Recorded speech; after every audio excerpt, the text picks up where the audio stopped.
Hi, electrical എഞ്ചിനീയേഴ്സിനായി engineering PSC പുതിയ announce ചെയ്യുന്ന കോഴ്സാണ് ലൈഫ് സേവർ ബാച്ച്.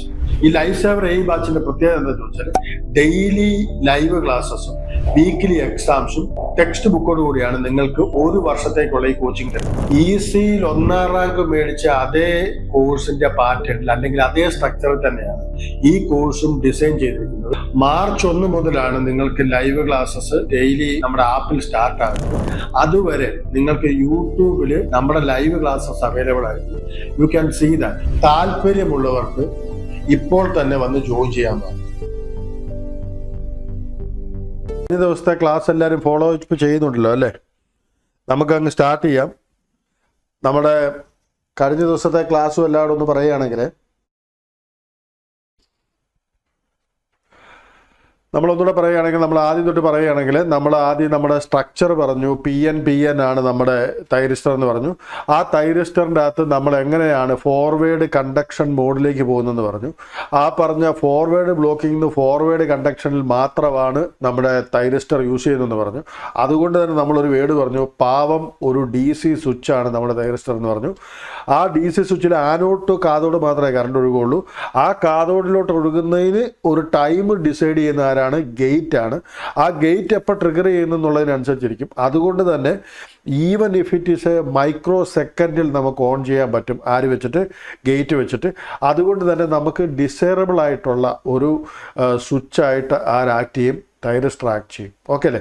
അപ്പോൾ ഇവിടുന്ന് നമ്മൾ വീണ്ടും പറഞ്ഞു മുന്നോട്ട് പോയപ്പോഴത്തേക്ക് നമ്മൾ പറഞ്ഞു ടേൺ ഓൺ ടൈമിന് 3 കാര്യങ്ങളാണ് ഉള്ളത്. ഒന്ന് ഈ പറഞ്ഞ delay time, rise time, spread time. ഈ ഡിലേ ടൈമിലും നമ്മുടെ ഈ പറഞ്ഞു വന്ന റൈസ് ടൈമിലും വളരെ ഒരു ഷോർട്ട് സ്പാൻ ഓഫ്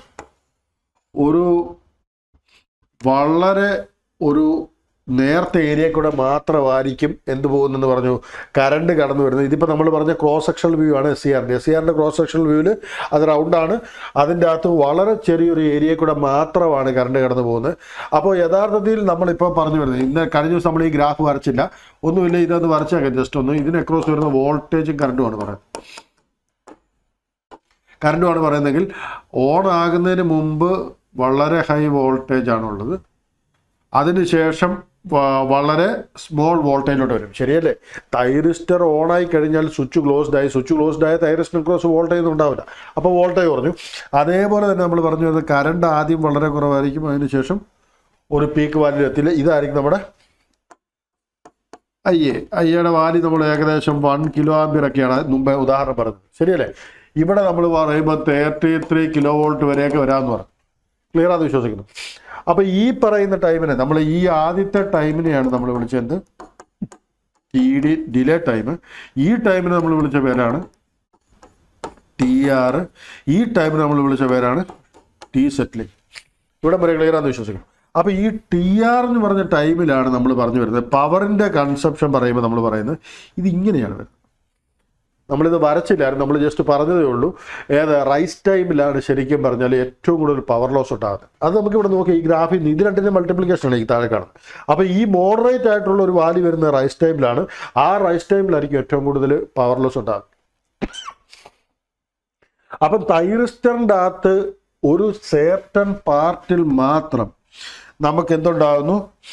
ഈ പറഞ്ഞു വന്ന ലോസ് ഉണ്ടാകുന്നു. അപ്പോൾ ആ പാർട്ടിൽ എന്ത് ചെയ്യാം? ബേൺ ആകാനുള്ള ചാൻസ് ഉണ്ട്. അതിനെ വിളിക്കുന്ന പേരാണ് ഹോട്ട്സ്പോട്ട് ഫോർമേഷൻ.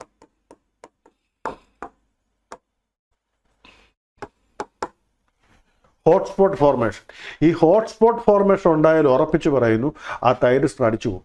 അപ്പോൾ നമുക്കിപ്പോൾ വേണ്ടത് എന്താ ചോദിച്ചാൽ നമ്മുടെ തൈറിസ്റ്ററിനെ നഷ്ടപ്പെടുത്താതെ അല്ലെങ്കിൽ നശിക്കാതെ ആ തൈറിസ്റ്ററിനെ നമുക്ക് നിലനിർത്തുക തന്നെ വേണം. അതിനുവേണ്ടി നമ്മൾ ചെയ്യുന്നൊരു മാർഗമാണ് ഈ പറഞ്ഞ തൈറിസ്റ്റർ നമ്മൾ വെച്ചിരിക്കുന്ന സർക്യൂട്ടിൽ കൂടെ ആരോടെ വെക്കും? ഒരു ഇൻഡക്ടറിനോടെ വെക്കും. ആ ഇൻഡക്ടർ അവിടെ ഉള്ളിടത്തോളം സമയം നമുക്ക് ഉറപ്പിച്ച് പറയാൻ പറ്റും ഈ പറഞ്ഞു വന്ന di/dt ലിമിറ്റഡ് ആയിരിക്കും.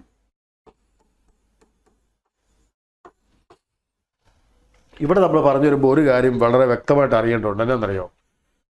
യഥാർത്ഥത്തിൽ പറഞ്ഞാൽ ഇൻഡക്ടറിൻ്റെ ഒരു പ്രോപ്പർട്ടി മനസ്സിലാക്കണം. ഇൻഡക്ടർ ശരിക്കും പറഞ്ഞാൽ നമുക്കറിയാം V L is equal to, inductor എന്ന് വരയ്ക്കുകയാണെങ്കിൽ ഇൻഡക്ടർ ഇതാണ്, V L is equal to L into D A by D T ആണ്.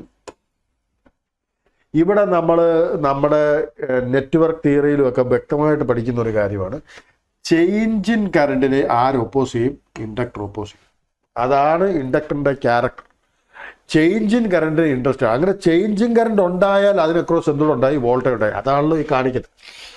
ഇത് റെപ്രസെൻറ്റ് ചെയ്യുന്നത് ചേഞ്ച് ഇൻ കറണ്ട് ഉണ്ടായാൽ വോൾട്ടേജ് ജനറേറ്റ് ചെയ്യുന്നുള്ളതാണ്. അപ്പോൾ യഥാർത്ഥത്തിൽ അതിൻ്റെ കറക്റ്റ് ഭാഷ പറഞ്ഞാൽ ട്രാൻസിയൻ്റ് എന്ന് പറയും. ട്രാൻസിയൻ്റ് എന്ന് പറഞ്ഞുള്ള വേർഡ് കേട്ടിട്ടുണ്ടാകും, നമ്മൾ നെറ്റ്വർക്കിലാണ് പഠിക്കുന്നത്. ബട്ട് ഇപ്പം നമ്മൾ ഈ പറയുന്ന ഇൻഡക്ടറിൻ്റെ കേസിൽ അതൊന്ന് ചർച്ച ചെയ്യേണ്ടതുണ്ട്. അവിടെ നമ്മൾ പറഞ്ഞു വരുമ്പോൾ ഒറ്റ കാര്യം ഓർത്താൽ മതി, ഇൻഡക്ടർ പെട്ടെന്നുള്ള ചേഞ്ചിനെ, കറണ്ടിൻ്റെ ചേഞ്ചിനെ ഒപ്പോസ് ചെയ്യും. ഇതേപോലെ തന്നെ ഒരാളുണ്ട് വോൾട്ടേജിനെ ഒപ്പോസ് ചെയ്യുന്നത്, അത് കപ്പാസിറ്ററാണ്. കപ്പാസിറ്റർ പെട്ടെന്നുള്ള വോൾട്ടേജ് ചേഞ്ചിനെ എന്ത് ചെയ്യും? ഒപ്പോസ് ചെയ്യും. അവിടെ വളരെ സിമ്പിളായിട്ടൊരു കാരണമുണ്ട്. ഈ പറഞ്ഞു വന്ന ഹാഫ് എൽ ഐ സ്ക്വയർ എന്ന് പറഞ്ഞു വെച്ചാണ് ആര്? ഇൻഡക്ടർ എനർജി സ്റ്റോർ ചെയ്യുന്നത്. ക്ലിയർ അല്ലേ? ആ ഇ എൽ അല്ലെങ്കിൽ എനർജി സ്റ്റോർ ചെയ്തിരിക്കുന്ന എനർജിയെ വിത്തിൻ 0 സെക്കൻഡ് അല്ലെങ്കിൽ വിത്തിൻ എ ഷോർട്ട് ടൈം അത് ചേഞ്ച് ചെയ്യാൻ പറഞ്ഞാൽ ചേഞ്ച് ആവില്ല. മനസ്സിലാകുന്നുണ്ടെന്ന് വിശ്വസിക്കുന്നു.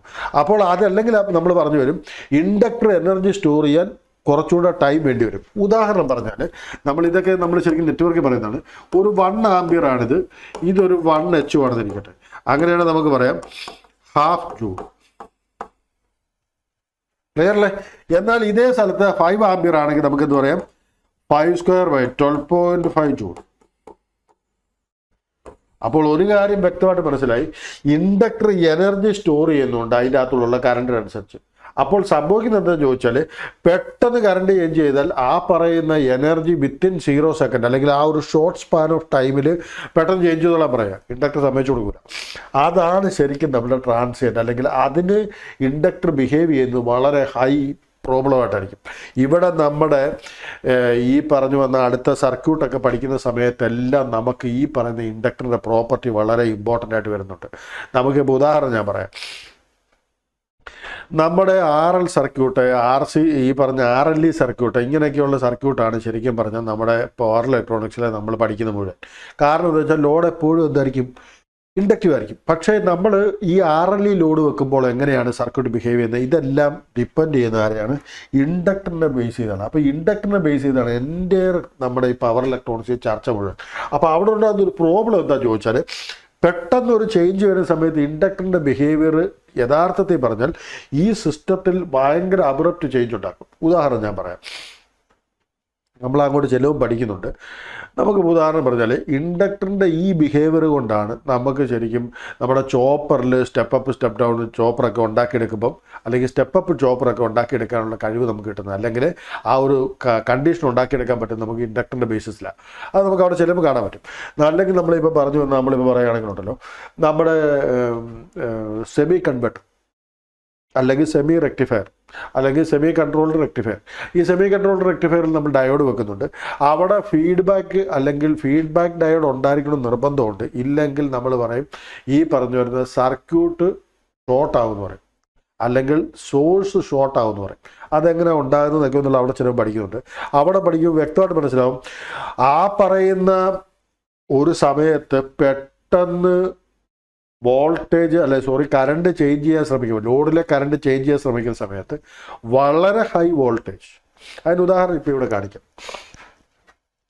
ഇവിടെ 5 ആംപിയർ ടു 0 ആംപിയറിലോട്ട് ചേഞ്ച് ചെയ്യുന്നു ഒരു സ്വിച്ച് വെച്ചിട്ട്. നമ്മൾ പറഞ്ഞു വരുന്നത് ഇപ്പം ഇത് മാറ്റി നമ്മൾ പറയുന്ന ഒരു സ്വിച്ചാണ് ഇരിക്കുന്നത്. ഈ പറയുന്ന ഇൻഡക്ടറിനകത്ത് ആദ്യം ഉണ്ടായിരുന്ന കറണ്ട് 1 ആംപിയർ. ഈ 1 ആംപിയറിന് പെട്ടെന്ന്, അല്ലെങ്കിൽ 0 ആംപിയർ കറണ്ട് പോകുന്നില്ല, പെട്ടെന്ന് 5 ആംപിയറിലോട്ട് മാറും. എന്ന് പറഞ്ഞാൽ change in current 5 ampere. Clear ആണെന്ന് വിശ്വസിക്കുന്നു. ഇൻഡക്ടറിൻ്റെ വാല്യൂ 1H, ഇതും ക്ലിയർ ആണെന്ന് വിശ്വസിക്കുന്നു. DT എന്ന് പറഞ്ഞാൽ 0. കാരണം ഈ സ്വിച്ച് ഓപ്പൺ ആകാൻ വലിയ സമയമൊന്നും വേണ്ട, 0 ടൈം മതി എന്ന് പറയുന്നത്. ആ ഒരു 0 സെക്കൻഡ് കൊണ്ട് തന്നെ ഓപ്പൺ ആകും. ആ സമയത്ത് ഇവിടെ 5 ആംപിയർ കറണ്ട് ഒഴുകിക്കൊണ്ടിരിക്കുന്ന ഒരു ഇൻഡക്ടർ അവിടെ ഉണ്ടെങ്കിൽ, അതും 1H ആണ് നമ്മൾ പറഞ്ഞു വരുന്നത്, വെറും 1 ഹെൻറി ഉള്ള ഒരു ഇൻഡക്ടർ അവിടെ ഇരിപ്പുണ്ട്, അതിൻ്റെ അകത്ത് 5 ആംപിയർ ചേഞ്ച് വന്നാൽ നമുക്ക് വോൾട്ടേജ് ഇവിടെ എത്ര കിട്ടുമെന്ന് ചോദിച്ചാൽ 1 into DI change in current 1 into 5 divided by 0, ഇതെത്ര കിട്ടും? ഇൻഫൈനൈറ്റ് കിട്ടും. ക്ലിയർ അല്ലേ? ഇൻഫൈനൈറ്റ് വോൾട്ടേജ് ഇൻഡക്ടറിന് അക്രോസ് ഉണ്ടാകും. സത്യത്തിൽ പറഞ്ഞാൽ ചിന്തിക്കാൻ പറ്റൂല. സംഭവിക്കാൻ പോകുന്നത് എന്താണെന്നറിയോ? ഈ പറയുന്ന ഇതിന് അക്രോസ് നമ്മുടെ എന്താ വരുന്നത്? എയറാണ് വരുന്നത്. ഇതിൻ്റെ ബ്രേക്ക് ഡൗൺ കപ്പാസിറ്റി എന്ന് പറഞ്ഞാൽ 33 കിലോ വോൾട്ട് പെർ സെൻറ്റിമീറ്റർ ആണ്. പക്ഷേ ഇവിടെ ഉണ്ടായിരിക്കുന്ന വളരെ സ്മോളർ ഇൻഡക്ടർ ആണെങ്കിൽ കൂടിയും അത് ഉണ്ടാക്കിയിരിക്കുന്ന വോൾട്ടേജ് എത്രയാണ്? ഇൻഫൈനൈറ്റ്. ഈ പറയുന്ന എയറിൽ കൂടി എന്ത് കടന്നു പോകും? കറണ്ട് കടന്നു പോകും. അതാണ് നമ്മൾ ചിലപ്പോൾ ഈ പറയുന്ന സ്വിച്ചൊക്കെ ഓപ്പൺ ചെയ്യുന്ന സമയത്ത് സ്പാർക്കായിട്ട് കാണാറുണ്ട്. സ്പാർക്ക് ഉണ്ടായിട്ടുണ്ടെങ്കിൽ ഉറപ്പിച്ചു അത് ആര് കാരണമാണ്? ഇൻഡക്ടർ കാരണമാണ്. ഇൻഡക്റ്റീവ് ആയിട്ടുള്ള മോട്ടറോ അല്ലെങ്കിൽ ഇൻഡക്റ്റീവ് ആയിട്ടുള്ള ഏതെങ്കിലും ലോഡിൽ ഓപ്പൺ ചെയ്യുന്നു അല്ലെങ്കിൽ ക്ലോസ് ചെയ്യുന്ന സമയത്തൊക്കെയാണ് നിങ്ങൾ സ്പാർക്ക് കാണാറുള്ളത്. അവിടെ വ്യക്തമായിട്ട് മനസ്സിലാക്കിക്കൊള്ളുക, പെട്ടെന്നൊരു കറണ്ടിൻ്റെ ചേഞ്ച് ഉണ്ടാകുന്നുണ്ട്. അല്ലെങ്കിൽ ഒന്നിൽ ഓപ്പൺ ആക്കുക, കറണ്ട് ഇല്ലാതാക്കുക, അല്ലെങ്കിൽ കറണ്ട് വേണമെന്ന് ആവശ്യപ്പെടുക. അപ്പോൾ ആ സമയത്ത് എന്തുണ്ടാവും? സ്പാർക്ക് ഉണ്ടാവും. അപ്പോൾ അങ്ങനെ വരുമ്പോൾ ഒരു കാര്യം മനസ്സിലായി, ഈ ഒരു ക്യാരക്ടറിസ്റ്റിക്സ് അല്ലെങ്കിൽ ഈ ഒരു പ്രോപ്പർട്ടി കൊണ്ടാണ് ശരിക്കും പറഞ്ഞാൽ ഇൻഡക്ടറിനുള്ള സർക്യൂട്ട് പെട്ടെന്ന് പിടിച്ച് നമുക്ക് എന്ത് ചെയ്യാൻ പറ്റില്ല, ഈ പറയുന്ന സർക്യൂട്ട് പിടിച്ച് ടേൺ ചെയ്യാനൊന്നും പറ്റില്ല. ഇവിടെ ഇപ്പോൾ ചർച്ച ചെയ്യുമ്പോൾ ഒരു കാര്യം വ്യക്തമാണ്, 1 കിലോ ആംപിയർ ആണ്. ഇപ്പം ഞാൻ വെറും 5 ആംപിയറിൻ്റെ കേസാണ് പറഞ്ഞത്. 1 കിലോ ആംപിയർ ഒക്കെ ഒഴുകിക്കൊണ്ടിരിക്കുന്ന സർക്യൂട്ടിലാണ് പിടിച്ച് ഓൺ ചെയ്യാൻ നോക്കുന്നത് അല്ലെങ്കിൽ ഓഫ് ആക്കാൻ നോക്കുന്നത്. ആ സമയത്തുണ്ടാകുന്ന സ്പാർക്ക് അല്ലെങ്കിൽ ആ സമയത്തുണ്ടാകുന്ന ട്രാൻസിയൻ്റ് എന്ന് പറയുന്നത് വളരെ വളരെ ഹൈ ആണ്. ഈ ട്രാൻസിയൻ്റ് എന്നുള്ള വേർഡ് കേൾക്കുമ്പോൾ നിങ്ങൾ പേടിക്കേണ്ട കാര്യമില്ല. വളരെ സിമ്പിളായിട്ടൊരു കാര്യം പറയാം, പെട്ടെന്നുള്ള ചേഞ്ചിന് സിസ്റ്റം ബിഹേവ് ചെയ്യുന്നതിനെ വിളിക്കുന്നവരാണ് ട്രാൻസിയൻറ്റ്. എന്നാൽ ചേഞ്ചുകളെല്ലാം കഴിഞ്ഞ് വളരെ സിസ്റ്റമാറ്റിക് ആയിട്ട് ഒരു സിറ്റുവേഷനിൽ ഇരിക്കുന്ന സമയത്ത് ഒരു സിസ്റ്റം ബിഹേവ് ചെയ്യുന്നതിനെ വിളിക്കുന്നതാണ് സ്റ്റഡി സ്റ്റേറ്റ്. ഇതിനിപ്പോൾ ഉദാഹരണം നമ്മൾ പറയാം. മലയാളത്തിൽ നമ്മൾ പറയുന്ന ഒരു ഡയലോഗ് ഉണ്ട്, എന്നറിയോ? പുര കത്തുമ്പോൾ വാഴ വെട്ടണമെന്ന് പറയും. യഥാർത്ഥത്തിൽ ഇതിൻ്റെ അർത്ഥം എന്നാ ചോദിച്ചാൽ, പുര കത്തുക എന്ന് പറയുന്നത് ട്രാൻസിയൻ്റ് ആണ്. ആ സമയത്ത് ബിഹേവ് ചെയ്യേണ്ടത് ഒരിക്കലും വാഴ വെട്ടാൻ പോകുമ്പോൾ നമ്മൾ വളരെ ശാന്തമായിട്ട് പോയി ഒരു കത്തിയൊക്കെ എടുത്ത് വെട്ടി അത് സ്റ്റഡി സ്റ്റേറ്റ് ബിഹേവിയറാണ്. അപ്പോൾ രണ്ടും തമ്മിൽ നമ്മളത് ഇത് ചെയ്യുകയാണെങ്കിൽ അല്ലെങ്കിൽ നമ്മളൊന്ന് ബന്ധപ്പെടുത്തുകയാണെങ്കിൽ നമുക്ക് പറയാം, ട്രാൻസിയൻറ്റ് ബിഹേവിയർ എന്ന് പറഞ്ഞ് നമ്മൾ പറയുന്നത് പെട്ടെന്നുണ്ടാകുന്ന ചേഞ്ചിൽ ആ സിറ്റുവേഷനിൽ ആ സിസ്റ്റം ബിഹേവ് ചെയ്യേണ്ട രീതി വേറെയാണ്. അതുകൊണ്ടാണല്ലോ പുര കത്തുന്ന സമയത്ത് ആരെങ്കിലും വാഴ വെട്ടാൻ പോകരുതെന്ന് പറയുന്നത്. കാരണം എന്താണെന്ന് ചോദിച്ചാൽ, you are in A transient state, you should behave like that. അല്ലാതെ നമ്മളെന്നാൽ പിന്നെ ഒന്ന് ഒരു കത്തിയൊക്കെ എടുത്തത് അല്ലെങ്കിൽ നമുക്കൊരു വെള്ളമൊക്കെ എടുത്തൊന്ന് പതുക്കെ ഒഴിക്കാമെന്ന് പറയുന്ന ആ ഒരു ട്രെൻഡിലല്ല പോകേണ്ടത്. ശരിയല്ലേ? അപ്പോൾ ഇത് രണ്ടും രണ്ടായിട്ട് പഠിക്കേണ്ടതാണ്. അതുകൊണ്ടാണ് നമ്മൾ ട്രാൻസിയൻറ്റും സ്റ്റഡി സ്റ്റേറ്റും രണ്ടായിട്ട് പറയുന്നത്. അപ്പോൾ ഇവിടെ ശ്രദ്ധിച്ചാൽ മനസ്സിലാവും, പെട്ടെന്ന് ഒരു സ്വിച്ച് ഓപ്പൺ ആകുന്ന സമയത്ത് ട്രാൻസിയൻറ്റ് ബിഹേവിയറാണ്. അതുകൊണ്ടാണ് ആ വേർഡ് വിളിക്കുന്നത് ട്രാൻസിയൻ്റ് എന്ന്. ഓക്കെ അല്ലേ? എനിവേ ഒരു കാര്യം മനസ്സിലാക്കിക്കോളാം, ആ സമയത്ത് ഇൻഡക്ടറിന് അക്രോസ് വരുന്ന വോൾട്ടേജ് ഇൻഫൈനൈറ്റ് ആണ്. ഇൻഫൈനൈറ്റ് വോൾട്ടേജ് എന്നൊക്കെ പറഞ്ഞു കഴിഞ്ഞാൽ അതിന് ഏത് ഇതിലൂടെയും കടന്നു പോകാൻ പറ്റും. സ്വിച്ചിൻ്റെ അകത്തൂടെ ചാടിക്കിടക്കും അല്ലെങ്കിൽ ആ എയറെ കൂടെ ചാടിക്കിടക്കും, അവിടെ സ്പാർക്ക് ഉണ്ടാകും. അപ്പോൾ പറഞ്ഞു വന്നത് എന്താ ചോദിച്ചാൽ, ഇൻഡക്ടറിൻ്റെ ബിഹേവിയറിനെ കുറിച്ചാണ്. ഇതെന്തിനാണ് ഇത്രയും പറയേണ്ടി വന്നതെന്നറിയോ? നമ്മുടെ എൻ്റയർ പവർ ഇലക്ട്രോണിക്സിൽ ഇത് ആവശ്യം വരുന്നുണ്ട്. ഇത് മനസ്സിലാക്കാതെ പവർ ഇലക്ട്രോണിക്സ് പഠിക്കാൻ പോയാൽ നമുക്കൊന്നും മനസ്സിലാവില്ല. ഇതെന്താ സംഭവിച്ചുകൊണ്ടിരിക്കുന്നത് വെച്ചാൽ എന്തൊക്കെയോ പറയുന്നു, എന്തൊക്കെയോ ഡയഗ്രാം വരയ്ക്കുന്നതാണ്. അങ്ങനെയല്ല, എല്ലാത്തിനും കാരണമുണ്ട്. എല്ലാത്തിനും ആ ഡയഗ്രാം എങ്ങനെ വരുന്നത്, അത് എന്തുകൊണ്ട് അങ്ങനെ വന്നു, അങ്ങനെ ഡയഗ്രാം കാണാനും ഓരോ ക്വസ്റ്റ്യനും കാണും. അല്ലെങ്കിൽ ഒരു ഹാഫ് വേവ് എന്നോ അല്ലെങ്കിൽ നമ്മളിപ്പോൾ 1 പൾസ് എന്നോ അല്ലെങ്കിൽ 2 പൾസ് എന്നൊക്കെ ഒരു വേർഡ് പറഞ്ഞു വെച്ചാൽ അവർ ഇക്വേഷൻ ചോദിക്കുകയുള്ളൂ, അല്ലെങ്കിൽ അതുമായിട്ട് ബന്ധപ്പെട്ട കാര്യങ്ങൾ ചോദിക്കുകയുള്ളൂ. പക്ഷേ നമ്മുടെ ഉള്ളിൽ കൃത്യമായിട്ട് ആ ഫിഗർ ഉണ്ടാകണം. അങ്ങനെയാണെങ്കിൽ ഇത് ഇങ്ങനെയായിരിക്കും വേവ് ഫോം ഉണ്ടാകുന്നത്, വേവ് ഫോം ഇങ്ങനെയാണെങ്കിൽ അതിൻ്റെ ഇക്വേഷൻ വരാൻ പോകുന്നത് ഇങ്ങനെയായിരിക്കും. ഇത്രയും ക്ലിയറായിട്ട് നെക്സ്റ്റ് മൊഡ്യൂളിലോട്ട് നമുക്ക് അറിയേണ്ടതുണ്ട്. അങ്ങനെയാണെങ്കിൽ മാത്രമേ നമുക്ക് പവർ ഇലക്ട്രോണിക്സിൽ മാർക്ക് കിട്ടുള്ളൂ. കാരണം എന്താണെന്ന് അറിയോ, ഇവിടെ നമ്മളിപ്പോൾ പഠിച്ചുകൊണ്ടിരിക്കുന്ന മുഴുവൻ യഥാർത്ഥത്തിൽ പറഞ്ഞാൽ ഒരു സ്വിച്ചിനെ കുറിച്ചാണ്. ആ സ്വിച്ച് എങ്ങനെ ഉണ്ടാക്കി, ആ സ്വിച്ചിനെ എങ്ങനെ ബിഹേവിയർ, ആ സ്വിച്ചിൻ്റെ പ്രോബ്ലംസ് എന്തൊക്കെ. ഇപ്പോൾ ഉദാഹരണം പറഞ്ഞാൽ ഹോട്ട്സ്പോട്ട് ഫോർമേഷൻ എന്ന് പറഞ്ഞാൽ നമ്മൾ SCRൻ്റെ ഒരു പ്രോബ്ലമാണ്. DI/dt വളരെ പെട്ടെന്ന് കറണ്ട് ചേഞ്ച് ചെയ്താൽ വളരെ സ്പീഡിൽ ഈ പറഞ്ഞ നമ്മുടെ തൈറിസ്റ്ററിൻ്റെ അകത്ത് കറണ്ട് ചേഞ്ച് ചെയ്താൽ അവിടെ there will be a chance for hotspot formation. ഇതിൻ്റെ കാരണം എന്താ നമ്മൾ പറഞ്ഞത്, നമ്മുടെ തൈറിസ്റ്റർ ഓൺ ആക്കുന്ന സമയത്ത് വളരെ എന്ന് പറഞ്ഞാൽ 0-ൽ വരുന്ന കറണ്ടിന് നമ്മളിപ്പോൾ പറയുന്നത് ലോഡ് കറണ്ട് 1 കിലോ ആംപിയറാണ്. 1 കിലോ ആംപിയറിലോട്ട് എത്തിക്കാൻ കൊടുക്കുന്ന ടൈം, ടേൺ ഓൺ ചെയ്യാനുള്ള ടൈം നമ്മൾ പറഞ്ഞത് മൈക്രോ സെക്കൻഡിലാണ്. ഡൗട്ടുണ്ടോ? ശരിയല്ലേ? ഇന്നലെ നമ്മൾ പറഞ്ഞത് മൈക്രോ സെക്കൻഡിലാണ്. ആ മൈക്രോ സെക്കൻഡിൽ ആ പറയുന്ന സർക്യൂട്ടിൽ നമ്മുടെ തൈറിസ്റ്റർ 0 to 1000 വരെ പോകുന്നുണ്ടെങ്കിൽ അവിടെ ഉണ്ടാകുന്ന DI/dt ചേഞ്ച് ഭയങ്കരമാണ്. ആ സമയത്ത് വളരെ TR വരെ, ഏത് ഈ TRന്റെ അവസാനം വരെ വളരെ ഷോർട്ട് സ്ഥലത്തൂടെ മാത്രമാണ് കറണ്ട് കടന്നു പോകുന്നത്. അവിടെ ഓൾറെഡി പവർ ഡിസിപ്പേഷൻ ഉണ്ടാകുന്നെന്ന് പറഞ്ഞു ഈ TR ടൈമിൽ കൂടുതലായിട്ട്. ആന്ന് പറഞ്ഞാൽ സ്വിച്ച് ടേൺ ഓൺ ടൈമിൽ ഏറ്റവും കൂടുതൽ ഉണ്ടാകുന്ന TRലാണ്. ആ TRന്റെ ടൈമിൽ വളരെ ഷോർട്ട് സ്ഥലത്തൂടെ മാത്രമാണ് കറണ്ട് കടന്നു പോകുന്നത്. അങ്ങനെ വരുമ്പോൾ ഹോട്ട്സ്പോട്ട് ഫോർമേഷൻ ഉണ്ടായി നമ്മുടെ SCR അടിച്ചു പോകാൻ ചാൻസ് ഉണ്ട്. അതൊരിക്കലും ഉണ്ടാകാൻ പാടില്ല. അതിനുവേണ്ടി നമ്മൾ എന്ത് ചെയ്യും, ഈ ചേഞ്ച് ഇൻ കറണ്ടിനെ നമുക്ക് ലിമിറ്റ് ചെയ്യണം. മനസ്സിലായോ? അപ്പോൾ DI/dt പ്രൊട്ടക്ഷന് വേണ്ടി നമ്മൾ ആരെ കണക്ട് ചെയ്യും, ലിമിറ്റ് ചെയ്യാൻ വേണ്ടി നമ്മൾ ആരെ കണക്ട് ചെയ്യും, ഒരു ഇൻഡക്ടറിനെ കണക്ട് ചെയ്യും. ഈ പറഞ്ഞ നമ്മുടെ ഏതിൽ യഥാർത്ഥത്തിൽ പറഞ്ഞാൽ നമ്മുടെ ടൈറിസ്റ്ററിൻ്റെ കൂടെ പ്രൊട്ടക്ഷന് വേണ്ടിയിട്ട് നമ്മൾ DI/dt പ്രൊട്ടക്ഷൻ എന്ന് പറയാം. DI/dt പ്രൊട്ടക്ഷൻ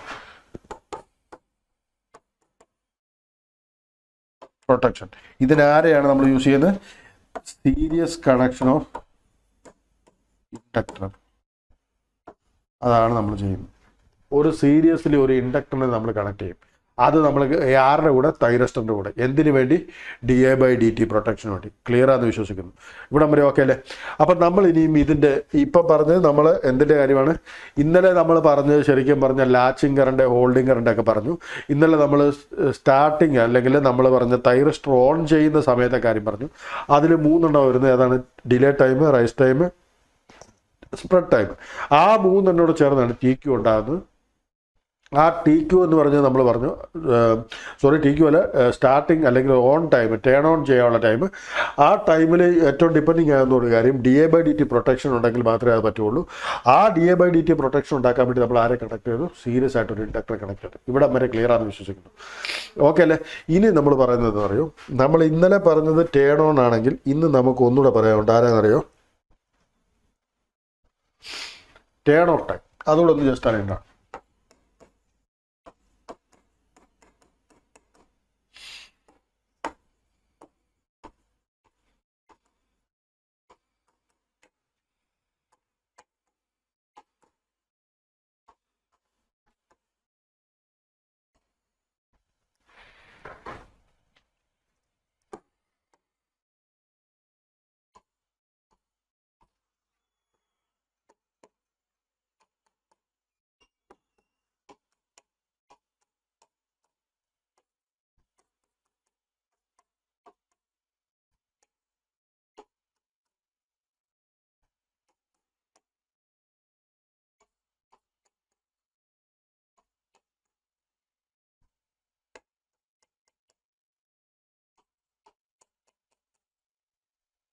ഇവിടെ വരെ ഓക്കെ ആണോ? ഒന്ന് VG വെച്ചിട്ടുണ്ട്, IG വെച്ചിട്ടുണ്ട്, VS വെച്ചിട്ടുണ്ട്, കറണ്ട് ആനോഡ്. ഇവിടെ നമ്മളിപ്പോൾ പറഞ്ഞു വരുന്നത് തൈറിസ്റ്റർ ഓൺ ആണ്. ഓക്കെ അല്ലേ? അപ്പോൾ തൈറിസ്റ്റർ ഓൺ ആണെങ്കിൽ നമ്മൾ പറഞ്ഞു വരുന്നത് ഇവിടെ ഒരു ഫോർബിഡൻ ജംഗ്ഷൻ ഉണ്ടായിരുന്നു, അതിനെ ഇല്ലാതാക്കിയാണ് തൈറിസ്റ്റർ ഓൺ ആയത്. ശരിയല്ലേ? എന്നാൽ ഇപ്പം നമുക്ക് വേണ്ടത് ടേൺ ഓഫ് ആണ് വേണ്ടത്. ടേൺ ഓഫ് ആണ് വേണ്ടത്. ഇവിടെ വരുന്ന കൺസ്ട്രെയിൻസ് എന്താ ചോദിച്ചാൽ, J1ലും J3ലും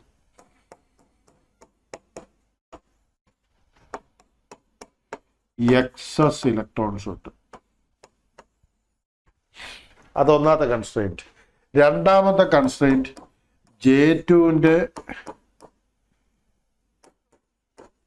റീകോമ്പിനേഷൻ ക്യാരക്ടറിസ്റ്റിക്സ് നഷ്ടപ്പെട്ടു, അല്ലെങ്കിൽ ഇല്ല. ഇപ്പം എന്നാ കാരണം ചോദിച്ചാൽ, ആനോഡ് കറണ്ട് 1 kA ഇതിനകത്ത് ഒഴുകിക്കൊണ്ടിരിക്കുകയാണ്. ഇതിൻ്റെ ഇടയ്ക്ക് ഇതിന് ബ്രേക്ക് അല്ലെങ്കിൽ നമ്മുടെ ഡിപ്ലഷൻ റീജിയൻ വീണ്ടും ഉണ്ടാക്കിയെടുക്കണം എന്ന് പറഞ്ഞ് നടക്കുന്ന കാര്യമല്ല. കാരണം അത്രയും വലിയ കറണ്ട് ഒഴുകിക്കൊണ്ടിരിക്കുന്ന ഇടയ്ക്ക് ഡിപ്ലഷൻ റീജിയൻ നമുക്കറിയാം, വിത്തൗട്ട് എനി ചാർജിങ് എലമെൻറ്റ്സ് അല്ലെങ്കിൽ ചാർജിങ് പാർട്ടികളൊന്നും ഉണ്ടാകാൻ പാടില്ല. അങ്ങനെ ഡിപ്ലഷൻ റീജിയൻ ഉണ്ടാകണം. അങ്ങനെ ഉണ്ടെങ്കിൽ മാത്രമേ ആ പറഞ്ഞ റിവേഴ്സ് ബ്രേക്കിംഗ് കേപ്പബിലിറ്റി അല്ലെങ്കിൽ ബ്രേക്കിംഗ് കേപ്പബിലിറ്റി J2ന് കിട്ടുള്ളൂ. അങ്ങനെയാണല്ലോ നമ്മുടെ ഫോർവേഡ് ബ്രേക്കിംഗ് നമുക്ക് കിട്ടുന്നത്. ഫോർവേഡ് ബ്രേക്കിംഗ് ആകുമ്പോഴാണ് തൈറിസ്റ്റർ ഓഫ് ആകുന്നത്. കാരണം തൈറിസ്റ്റർ എപ്പോഴും ഓൺ ചെയ്യുന്ന എപ്പോഴേ ഉള്ളൂ, ഫോർവേഡിൽ തന്നെയാണ് നമ്മൾ ബ്ലോക്ക് ചെയ്യുന്നത്. ശരിയല്ലേ? അപ്പോൾ ഫോർവേഡ് ബ്ലോക്കിംഗ് കേപ്പബിലിറ്റി കിട്ടിയാൽ നമുക്ക് പറയാം എന്ത് ചെയ്യാം, തൈറിസ്റ്റർ ടേൺ ഓഫ് ആയി. അതിന് ഇന്നലെ നമ്മൾ പറഞ്ഞൊരു കാര്യമുണ്ട്, ഐ ഹോൾഡിനേക്കാൾ താഴെ ആയിരിക്കണം ഇത് നമ്മൾ പറഞ്ഞത്. പക്ഷേ ഇന്ന് തൊട്ട് നമ്മളിപ്പോൾ പറയുന്ന പ്രാക്ടിക്കൽ കേസിൽ ഐ ഹോൾഡ് നമ്മൾ എന്തായിട്ട് കൺസിഡർ ചെയ്യുന്നത്, സീറോ ആയിട്ട്. സീറോ കറണ്ട് എന്ന് പറഞ്ഞാൽ കറണ്ട് സീറോ ആയതിനു ശേഷം, ക്ലിയർ അല്ലേ? കറണ്ട് സീറോ ആയതിനു ശേഷമുള്ള കേസാണ് നമ്മൾ പറയുന്നത്. അല്ലെങ്കിൽ ടേൺ ഓഫ് ചെയ്യാൻ തുടങ്ങിയിട്ടുള്ളൂ.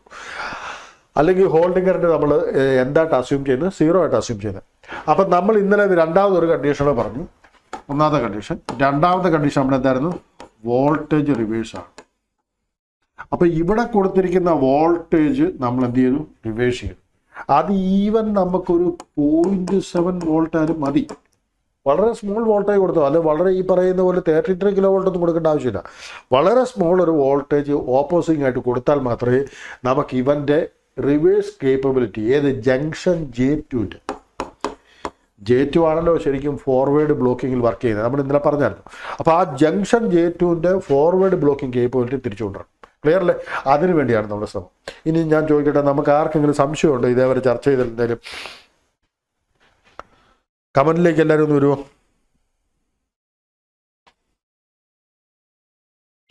Jinu, Mary, light and magic, ആർക്കെങ്കിലും എന്തെങ്കിലും സംശയം ഉണ്ടെങ്കിൽ ചോദിച്ചോളുക, പറയാം.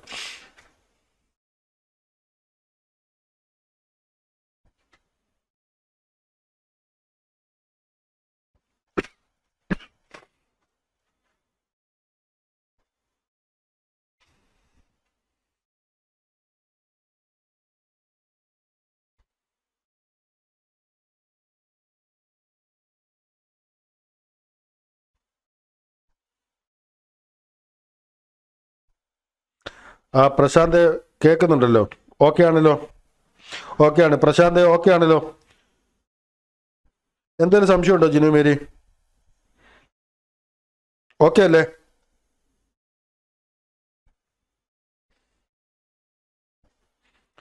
പ്രശാന്ത് ഓക്കെ അല്ലേ?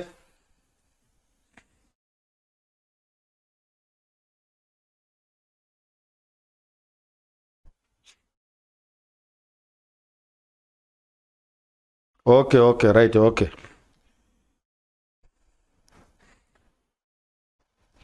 എന്തെങ്കിലും ഉണ്ടോ ചോദിച്ചാൽ മതിയാവും കേട്ടോ.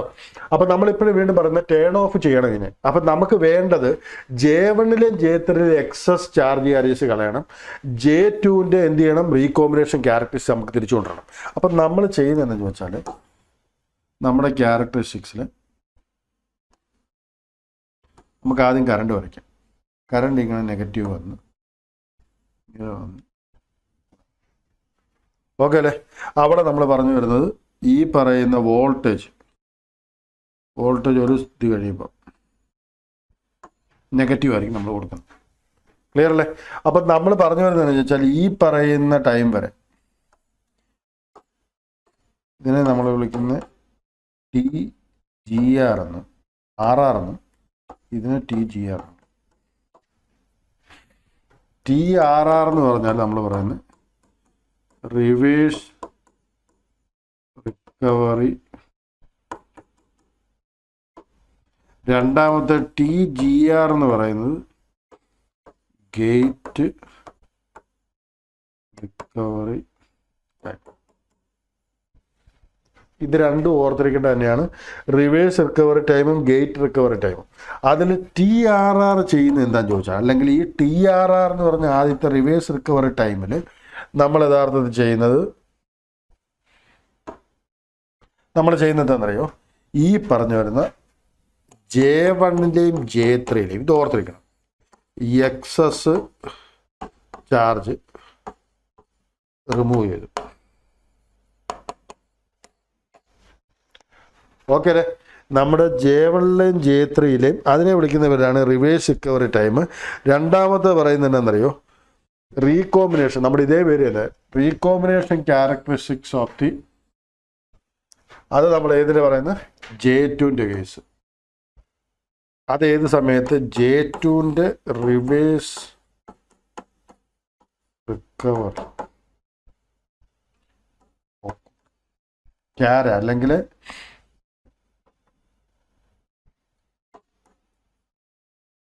ആ ക്യാരക്ടറിസ്റ്റിക്സ് നമുക്ക് റീഗെയിൻ ചെയ്തു. ഏത് സമയത്ത്? നമ്മുടെ TGR ഗേറ്റ് റിക്കവറി ടൈം. നമ്മൾ പറഞ്ഞു വന്ന് മെയിനായിട്ട് ഓർത്തിരിക്കേണ്ടതുണ്ട്. ഇത് നമ്മൾ കഴിഞ്ഞ ദിവസം ക്ലാസ് ചെയ്യിച്ചപ്പോൾ ഈ കാര്യങ്ങൾ നമ്മൾ ചർച്ച ചെയ്തായിരുന്നു. ഒരു കാര്യം ഓർത്തുകൊള്ളുക, ആദ്യം നമുക്ക് എക്സസ് ചാർജസ് J1ഉം J3ലും ഉള്ളത് മാറ്റണം. രണ്ടാമത് J2വിലുള്ള നമ്മുടെ റിവേഴ്സ് റിക്കവറി ക്യാരക്ടറിസ്റ്റിക്സ് എന്ന് പറഞ്ഞാൽ നമ്മുടെ ഈ പറഞ്ഞു വന്ന നമ്മുടെ എന്ത് വേണം, ഡിപ്ലഷൻ റീജിയൻ തിരിച്ചു കൊണ്ടുവരണം. ആ ഡിപ്ലഷൻ റീജിയൻ തിരിച്ചു കൊണ്ടുവരുന്ന ടൈമിനെയാണ് നമ്മൾ പറഞ്ഞത് ഗേറ്റ് റിക്കവറി ടൈം എന്നും. റിവേഴ്സ് റിക്കവറി ടൈം എന്ന് പറഞ്ഞാൽ നമ്മൾ അതിനെയായിരുന്നു ഈ പറഞ്ഞു വന്ന നമ്മുടെ J1ലെയും J3ലെയും എക്സസ് ചാർജേഴ്സിനെ കളയുന്നു. ക്ലിയർ ആണെന്ന് വിശ്വസിക്കുന്നു. ഇവിടം വരെ ഓക്കെ അല്ലേ? അപ്പം നമ്മൾ വീണ്ടും ഒന്നുകൂടെ പറഞ്ഞു, ഇന്നിപ്പോൾ നമ്മൾ പറഞ്ഞ ആദ്യത്തെ കാര്യം എന്താണെന്ന് ചോദിച്ചാൽ ടേൺ ഓൺ ചെയ്യുന്നത് എങ്ങനെയാണ്, ടേൺ ഓഫ് ചെയ്യുന്നത് എങ്ങനെയാണ്. ക്ലിയർ അല്ലേ? അതിൻ്റെ അകത്ത് വരുന്ന കണ്ടീഷൻസ് എന്താണ്, പിന്നെ ഹോട്ട്സ്പോട്ട് ഫോർമേഷൻ. അങ്ങനെ വരുന്ന ഹോട്ട്സ്പോട്ട് ഫോർമേഷൻ ഒഴിവാക്കാൻ വേണ്ടി നമ്മൾ ചെയ്യുന്നതാണ് DI/dt പ്രൊട്ടക്ഷൻ. ആ DI/dt പ്രൊട്ടക്ഷൻ എന്ന് പറഞ്ഞാൽ വേറൊന്നുമല്ല, inductor in series with thyristor in order to make our DI/dt in a limited value. Okay, അപ്പോൾ ഇത്തരം കാര്യങ്ങളാണ് ഓർത്തിരിക്കേണ്ടത്. ടേൺ ഓഫ് ടൈം അല്ലെങ്കിൽ തൈറിസ്റ്റർ ടേൺ ഓഫ് ടൈം എന്ന് പറയുന്നത് വളരെ ഇമ്പോർട്ടൻ്റ് ആണ്. അതിനെ നമ്മൾ വിളിക്കുന്നത് TQ എന്നാണ്. TQ should be less than TC എന്ന് എപ്പോഴും പറയും. എന്ന് പറഞ്ഞാൽ സർക്യൂട്ട് ടേൺ ഓഫ് ടൈമിന് കുറവായിരിക്കണം തൈറിസ്റ്റർ ടേൺ ഓഫ് ടൈം. ഉദാഹരണം പറഞ്ഞാൽ നമ്മുടെ സർക്യൂട്ടിന് ടേൺ ഓഫ് ആകാൻ നമ്മൾ കൊടുത്തേക്കുന്നത് 100 മൈക്രോ സെക്കൻഡാണ്. അങ്ങനെയാണെങ്കിൽ ഇറ്റ് ഷുഡ് ബി എന്താ പറയുന്നത്, നമ്മുടെ ഒരു സേഫ്റ്റി ഫാക്ടർ വെച്ചിട്ട് പറയുകയാണെങ്കിൽ TQൻ്റെ വാല്യൂ ഇപ്പോൾ സേഫ്റ്റി ഫാക്ടർ 2 ആണെങ്കിൽ 100 മൈക്രോ സെക്കൻഡാണ് സർക്യൂട്ട് ടേൺ ഓഫ് ടൈമിന് കൊടുത്തേക്കുന്നതെങ്കിൽ നമ്മൾ സേഫ്റ്റി ഫാക്ടർ 2 ആണെങ്കിൽ നമ്മൾ പറയും it should be thyristor should turn of time എന്തായിരിക്കണം, 50 ആയിരിക്കണം, 50നും താഴെ ആയിരിക്കണം. കാരണം എങ്ങാനും തൈറിസ്റ്റർ ഓഫ് ആയില്ലെങ്കിൽ ഈ പറഞ്ഞ എല്ലാ സിസ്റ്റവും അടിച്ചു പോകും. നമ്മൾ ഓഫാണെന്ന് പറഞ്ഞ സിസ്റ്റം ഓഫായേ പറ്റുള്ളൂ. അതിന് നമ്മളൊരു സിസ്റ്റം അല്ലെങ്കിൽ ആ സർക്യൂട്ട് ഒരു ടേൺ ഓഫ് ടൈം കൊടുക്കുന്നുണ്ട്, അതിനേക്കാൾ കുറവായിരിക്കണം എപ്പോഴും നമ്മുടെ തൈറിസ്റ്ററിൻ്റെ ടേൺ ഓഫ് ടൈം. ക്ലിയർ ആണെന്ന് വിശ്വസിക്കുന്നു. അപ്പോൾ ഇത്രയും കാര്യങ്ങൾ ഓർത്തിരിക്കുക. അപ്പം ഈ ടേൺ ഓഫ് പറഞ്ഞു, ടേൺ ഓൺ പറഞ്ഞു, നമ്മൾ ഇന്ന് പറഞ്ഞ് നമ്മുടെ DI/dt പ്രൊട്ടക്ഷൻ പറഞ്ഞു. അതേപോലെ ഇനി അടുത്ത പറയുകയാണെങ്കിൽ എന്തെങ്കിലും സംശയമുണ്ടോ ചോദിച്ചോളാം കേട്ടോ. അടുത്ത നമ്മൾ പറഞ്ഞു വരുന്നതെന്ന് ചോദിച്ചാൽ ഈ പറഞ്ഞ ടേൺ ഓഫും ടേൺ ഇതും കഴിഞ്ഞ അടുത്ത നമ്മൾ പറയുന്നൊരു പോയിന്റ് dV/dt പ്രൊട്ടക്ഷൻ.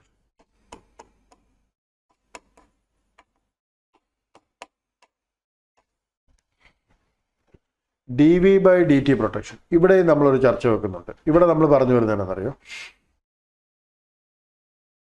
യഥാർത്ഥത്തിൽ പറഞ്ഞാൽ നമ്മുടെ തൈറിസ്റ്റർ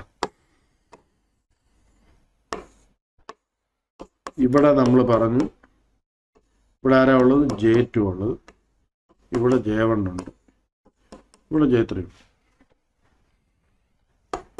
ഇവിടെ ആനോഡ് വോൾട്ടേജ് ഉണ്ട്, ഇവിടെ കാഥോഡ് ഉണ്ട്, നമ്മൾ സപ്ലൈ കൊടുത്തിട്ടുണ്ട്, ഫോർവേഡ് ബയാസ് തന്നെ കൊടുത്തേ.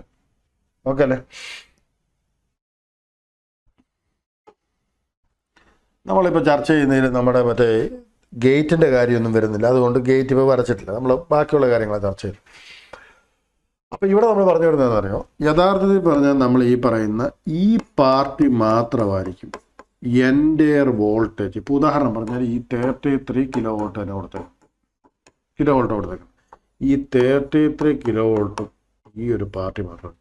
അതിൻ്റെ റീസൺ എന്താണെന്ന് ചോദിച്ചാൽ നമ്മൾ കഴിഞ്ഞ ദിവസം വരച്ചപ്പോൾ ഓർമ്മ കേട്ടോ, ഇങ്ങനൊരു വരച്ചിട്ട് ഇതിങ്ങനെ റെസിസ്റ്റൻസ് വരച്ചു, ഇതിങ്ങനെ റെസിസ്റ്റൻസ് എന്നിട്ട് 33 കിലോ വോൾട്ട്. എന്നിട്ട് പറഞ്ഞു ഈ പാർട്ടിലാണ് ടോട്ടൽ റെസിസ്റ്റൻസ് നിൽക്കുന്നത്. കാരണം J2 ആണ് ഓപ്പോസിംഗ് ആയിട്ട് നിൽക്കുന്നത്. അപ്പോൾ ആ J2 ജംഗ്ഷനിലാണ് എന്തുണ്ടാകുന്നത്, മുഴുവൻ വോൾട്ടേജ് ഉണ്ടാവുള്ളൂ. കാരണം അതാണ് റെസിസ്റ്റൻസ് മുഴുവൻ. റെസിസ്റ്റൻസ് ഉള്ളിടത്ത് എന്തുണ്ടാവുള്ളൂ, വോൾട്ടേജ് ഉണ്ടാവുള്ളൂ. ബാക്കിയുള്ളിടത്തൊന്നും വോൾട്ടേജ് അത്ര വരില്ല. കാരണം J1 J3 എന്നാണ് ഫോർവേഡ് ബേസ്ഡാണ്. അപ്പോൾ 33 കിലോ വോൾട്ട് നമ്മൾ പറഞ്ഞു, ഇത് മുഴുവൻ ഇവിടെ നിൽപ്പുണ്ട്.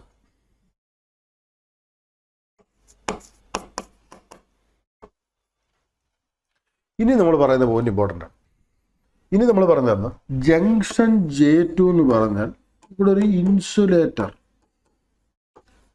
ഈ ഇൻസുലേറ്റർ എന്ന് പറഞ്ഞ വീട് വേറെ തരത്തിൽ പറഞ്ഞാൽ അതിന് വിളിക്കുന്ന പേര് കപ്പാസിറ്റർ. അപ്പോൾ ചോദിക്കും നിങ്ങൾ ഇത് തമ്മിൽ വ്യത്യാസമുണ്ടോ? സത്യത്തിൽ പറഞ്ഞാൽ നമ്മൾ അറിഞ്ഞിരിക്കേണ്ട ഒരു കാര്യമുണ്ട്, ഇൻസുലേറ്ററും കപ്പാസിറ്ററും തമ്മിൽ ഒരു വ്യത്യാസമില്ല. പക്ഷേ രണ്ടും രണ്ട് പെർസ്പെക്റ്റീവിലാണ് സംസാരിക്കുന്നത് മാത്രം. കപ്പാസിറ്റർ തന്നെയാണ് ഇൻസുലേറ്റർ. ഇൻസുലേറ്റർ എന്ന് പറഞ്ഞ പെർസ്പെക്റ്റീവ് എന്ന് പറഞ്ഞാൽ റെസിസ്റ്റൻസിൻ്റെ ബേസിലൊക്കെയാണ് സംസാരിക്കുന്നത്, അത് വേറെയാണ്. അപ്പോൾ കപ്പാസിറ്റർ എന്ന് പറഞ്ഞ ഇൻസുലേറ്റർ തന്നെയാണ്. അവിടെ നമ്മൾ പറഞ്ഞു വരുന്നത് എന്നറിയോ, ആ വോൾട്ടേജിനെ അത് വിസ്റ്റാൻഡ് ചെയ്ത് വെക്കും. അപ്പോൾ ഇവിടെ ചർച്ച ചെയ്യുന്നത് വെച്ചാൽ 33 kV ചെയ്ത് വരുന്ന ഈ ജംഗ്ഷന് ഒരു കപ്പാസിറ്റൻസ് ഉണ്ട്, അതിനെ വിളിക്കുന്നവരാണ് CJ, ജംഗ്ഷൻ കപ്പാസിറ്റൻസ്. അപ്പോൾ സംഭവിക്കുന്നത് എന്താ ചോദിച്ചാൽ, ഇവിടെ വരുന്ന പോയിന്റ് ഇമ്പോർട്ടൻ്റ്. നമ്മുടെ ഈ 33 kV ഒരു ചെറിയ വേരിയേഷൻ ഉണ്ട് എന്ന് പറഞ്ഞാൽ ഇടയ്ക്ക് ഒരു ചെറിയ ഒരു വേരിയേഷൻ ഉണ്ടാകും. സ്മോൾ പെർട്ടുർബേഷൻസ് ഇൻ എന്ത് ഈ പറഞ്ഞു വന്ന നമ്മുടെ 33 kV അങ്ങനെ ഉണ്ടാകുന്നുണ്ടെങ്കിൽ ഉറപ്പായിട്ടും പറയാം അവിടെ ഒരു കറണ്ട് ഉണ്ടാകുന്നുണ്ട്. IC is equal to C into dV/dt ആണ്. അപ്പൊ ചേഞ്ച് ഇൻ വോൾട്ടേജ് കൊണ്ട് എന്ത് പറഞ്ഞ ഏത് വോൾട്ടേജ്, നമ്മുടെ ഇൻപുട്ട് വോൾട്ടേജ്. ഇവിടെ നമുക്ക് ഒരു കാര്യം പറയാം, DC തന്നെയാണ് ഇവിടെ കൊടുക്കുന്നത്. ഇത് പാവൺ DC സ്വിച്ചാണ്. ആ വേർഡ് ഞാൻ വീണ്ടും പറയുന്നത് എന്താ അറിയോ, ഇടയ്ക്ക് ആൾക്കാർ AC ഒക്കെ ചിന്തിച്ചു, അത് ചിന്തിക്കാതിരിക്കാൻ വേണ്ടി പറയുന്നത്. അപ്പോൾ പാവൺ DC സ്വിച്ചാണ്. അപ്പോൾ ഇത് AC എങ്ങനെ വർക്ക് ചെയ്യും, അത് we can think about that. അത് നമ്മൾ വീണ്ടും ചർച്ച ചെയ്യുന്നുണ്ട്. പക്ഷേ ഇപ്പം നമ്മൾ പറയുമ്പോൾ ഒറ്റ കാര്യം ഓർത്തുള്ളത് DC സ്വിച്ച് മാത്രമാണ്.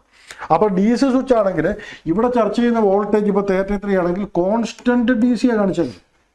അവിടെ പക്ഷേ ഒരു വേരിയേഷൻ ഉണ്ട്, ഒരു ചെറിയൊരു പെർട്ടുർബേഷൻ. നമ്മൾ പറഞ്ഞു വരുന്നത് ഒരു 30 kV തൊട്ട് 33 kV വരെ അങ്ങോട്ടും ഇങ്ങോട്ടും ഒന്ന് ചെറിയ വേരിയേഷൻ. പക്ഷേ ഈ ചെറിയ variation it will make a big difference in IC. ഈ IC ആക്ച്വലി എവിടെ ഫോം ചെയ്യുന്നറിയോ, ഈ പാർട്ടി മാത്രമാണ്. അതിന് കാരണമെന്ന് ചോദിച്ചാൽ കപ്പാസിറ്റർ എവിടെയാണോ അവിടെയാണ് IC ഉണ്ടാകുന്നത്. അങ്ങനെ ചാർജിങ് കറണ്ട് ഉണ്ടാകുന്നുണ്ടെങ്കിൽ ആ ചാർജിങ് കറണ്ട് എന്ന് പറയുന്നത് ഉറപ്പായിട്ടും ഈ പറയുന്ന ഇവിടെ ഈ ഡിപ്ലഷൻ റീജിയൻ എന്ത് ചെയ്യും, ബ്രേക്ക് ചെയ്യും. കുറച്ച് കഴിയുമ്പോൾ ഇതെന്തായിട്ട് ആക്ട് ചെയ്യും, ഗേറ്റ് പോലെ ആക്ട് ചെയ്യും. ഗേറ്റ് കറണ്ട് എന്തായിരുന്നു ചെയ്തുകൊണ്ടിരുന്നത്, ആക്ച്വലി ഗേറ്റ് കറണ്ട് ചെയ്ത് തന്നെ ചോദിച്ചാൽ ഇവിടുത്തെ ഇത് ഹൈലി ഡോപ്ഡ് ആണ്. ആ ഹൈലി ഡോപ്ഡ് ആയിട്ടുള്ള ഇലക്ട്രോൺസ് ഇതെല്ലാം കൂടെ അങ്ങോട്ട് ഇടിച്ചു ഇവിടെ ഒരു വലിയ ഡിപ്ലഷൻ റീജിയനിൽ ഒരു ബ്രേക്ക് ത്രൂ ഉണ്ടാക്കി, അല്ലെങ്കിൽ ബ്രേക്ക് ഉണ്ടാക്കി. ആ ബ്രേക്ക് കൂടെ എന്ത് ചെയ്ത് ആനോട് കറണ്ട് ഒഴുകി. ഇത്രേ സംഭവിച്ചുള്ളൂ, ശരിയല്ലേ? എന്നാൽ ഇതേ പ്രവർത്തനം തന്നെ ആര് ചെയ്യുന്നു, ഈ പറഞ്ഞ ചാർജിങ് കറണ്ട് ചെയ്യുന്നു. ആരുടെ കുഴപ്പം കൊണ്ട്, ജംഗ്ഷൻ കപ്പാസിറ്റൻസ് ഉണ്ട്. ജംഗ്ഷൻ കപ്പാസിറ്റൻസ് എങ്ങനെ ഉണ്ടായി, ജംഗ്ഷൻ കപ്പാസിറ്റൻസ് ആക്ച്വലി ഈ പറഞ്ഞൊന്ന ഇൻസുലേറ്റർ അല്ലെങ്കിൽ ജംഗ്ഷൻ ഉണ്ടെങ്കിൽ അവിടെ റിവേഴ്സ് ബ്രേക്ക് ഡൗൺ ആകുന്നുണ്ടെങ്കിൽ ഡെഫിനറ്റ്ലി അവിടെ ഒരു ജംഗ്ഷൻ കപ്പാസിറ്റൻസ് ഉണ്ട്. ആ ജംഗ്ഷനിൽ ഒരു എന്തുണ്ടാകുന്നുണ്ട്, ഇൻസുലേറ്റർ പോലെ ആക്ട് ചെയ്യുന്ന അല്ലെങ്കിൽ കപ്പാസിറ്റൻസ് എഫക്റ്റ് ഉണ്ടാകുന്നുണ്ട്. ആ കപ്പാസിറ്റൻസിൻ്റെ എഫക്റ്റ് അവിടെ നിൽക്കുന്ന സമയത്ത് യഥാർത്ഥത്തിൽ പറഞ്ഞാൽ ഒരു പെർട്ടുർബേഷൻ അല്ലെങ്കിൽ ഒരു ചെറിയ ചേഞ്ച് ഇൻ വോൾട്ടേജ് അവിടെ ഉണ്ടാകുന്നുണ്ടെങ്കിൽ ഡെഫിനറ്റ്ലി അവിടെ ചാർജിങ് കറണ്ട് ഉണ്ടാകുന്നുണ്ട്. ആ ചാർജിങ് കറണ്ട് എന്തുപോലെ ആക്ട് ചെയ്യും, ഗേറ്റ് കറണ്ട് പോലെ ആക്ട് ചെയ്യും. എന്ത് ചെയ്യും, തൈറിസ്റ്റർ തന്നെ അങ്ങോട്ടാവും. യഥാർത്ഥത്തിൽ നമ്മൾ വളരെ സിമ്പിളായിട്ട് ഇതിനെ കാണുന്നെങ്കിലും ഒറ്റ കാര്യം പറയാം, നമ്മൾ തൈറിസ്റ്റർ ഇപ്പോൾ വെച്ചേക്കുന്ന 33 kV ഓഫാക്കി വെച്ചിരിക്കുകയാണ്. ആ സമയത്ത് ഇതുപോലെ വല്ലോ ചേഞ്ച് ഇൻ വോൾട്ടേജ് വെച്ചിട്ട് തൈറിസ്റ്റർ ഓണായി പോയെന്ന് പറഞ്ഞാൽ അത്രയും ഹൈ വോൾട്ടേജ് ഓഫായെന്ന് പറഞ്ഞാൽ ഓപ്പണായിരുന്ന സ്ഥലത്ത് ഷോർട്ടായെന്ന് അർത്ഥം. എന്തെങ്കിലുമൊക്കെ വലിയ കണ്ടീഷൻസ് അല്ലെങ്കിൽ കത്തിപ്പോകാൻ വരെ ചാൻസ് ഉണ്ട് സർക്യൂട്ട്, ശരിയല്ലേ? അപ്പോൾ ഇതൊന്നും ഒരിക്കലും സഹിക്കാൻ പറ്റുന്ന കാര്യങ്ങളല്ല. അതുപോലെ തന്നെ വേറൊരു കാര്യം പറയാം, ഇപ്പം നമ്മൾ ഉദാഹരണം 33 kV അല്ല 330 kV ആണ്.